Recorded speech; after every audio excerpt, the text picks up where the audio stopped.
Hey everybody, Bart here. Earlier I shared a video about all things squat.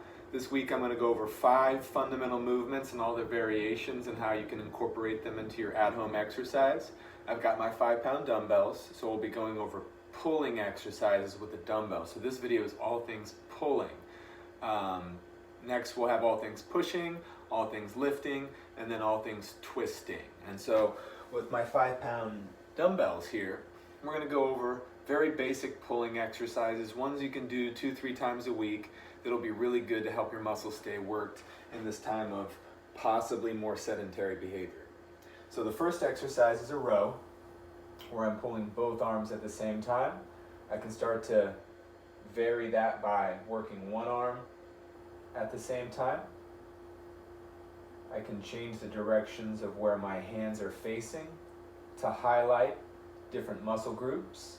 If I have my hands up, I'll be working a little bit more bicep.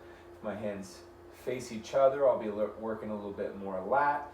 And if my hands are facing down, I'm going to hit a little bit more of the deltoids and rear delts.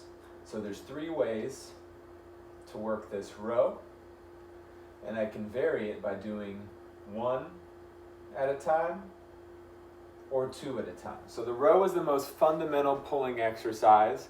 I'm going to avoid certain lifting exercises, and we'll just talk about just some simple pulling exercises. So the next one would be that bicep curl. It doesn't seem like you're pulling anything, but the bicep is pulling on the forearm, or actually the brachialis. And so these are our pulling groups. When we get to lifting, I'll do some more arm work, and we'll talk about the deadlift. So I can also do upright rows, where I'm pulling across the body. You may have seen this exercise before. It's like pulling a bowstring. I can do them at the same time. Call these butterflies. You see my elbows pop up, and then I've got my butterflies. I can always hold one device if I have a bigger free weight or if I have a kettlebell.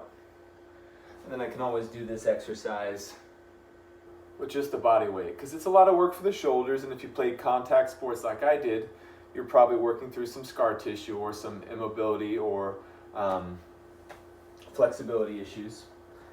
Now, last but not least for the pulling, I'm going to show you the shrug.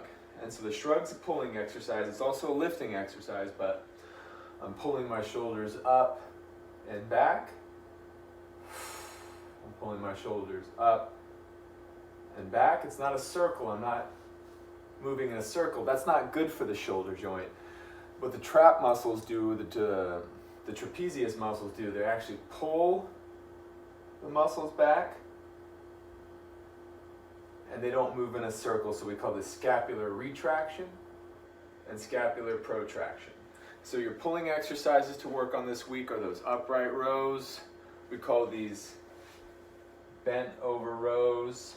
And then we have our shrugging exercises.